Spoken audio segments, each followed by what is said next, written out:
बहुत आसान है किसी को ये कहना कि तुम मुझे भूल जाओ और तुम मुझसे प्यार नहीं करती।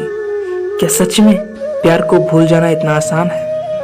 नहीं, ये दुनिया का सबसे दर्द वाला वो पल होता है जब इंसान किसी को अपने दिल से अलग करना चाहता है। सच्चाई तो यह है कि वो दिल से अलग होती नहीं है, बस अपने जुबान से उसको अलग करते हैं।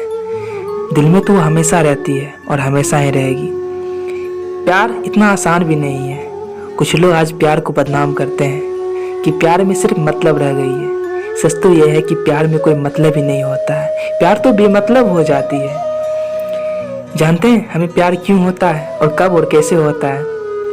जब हम दुनिया की हर चीज़ से मतलब रखना बंद कर देते हैं और सिर्फ उसको जिसे हम पाना चाहते हैं, जिसे हम कभी ना खोना चाहते, जिसके साथ हमेशा हर पल रहना चाहते हैं और कभी उसे तकलीफ नहीं देना चाहते हैं और उसकी परवाह करते हैं। प्यार इसी को कहते हैं। प्यार में क्या मतलब होता है? प्यार में तो कोई मतलब ही नहीं होता और ना ही प्यार का कोई मतलब होता है। बस एक दूसरे की फीलिंग्स को ही तो प्यार कहते हैं।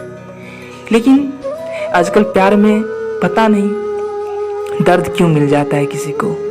एक्चुअली में जब दर्द मिलता है ना प्यार में, तो वो प्यार होता ही नहीं है। प्यार में दर्द कैसा? जब हम एक दूसरे को चाहे, एक दूसरे से बेपनाह मोहब्बत करें, एक दूसरे का ख्याल रखें, कभी किसी और चीज़ पे ध्यान ना दे, तो प्यार में दर्द क्यों मिलेगी? प्यार में दर्द कभी नहीं मिलना चाहिए। असल में प्यार का मतलब वही होता है। प्यार में एक दूसरे को संभालना ही सबसे बड़ी उसकी ताकत होती है। अगर हम अपने प्यार को संभाल नहीं सकते हैं ना, तो दुनिया की कोई चीज़ को संभाल नहीं सकते हैं। प्यार को संभालने के लिए प्यार की कद्र करनी पड़ती है, प्यार की इज्जत करनी पड़ती है। अगर एक रूठे तो दूसरे को मनानी पड़ती है। प्यार ये होता है।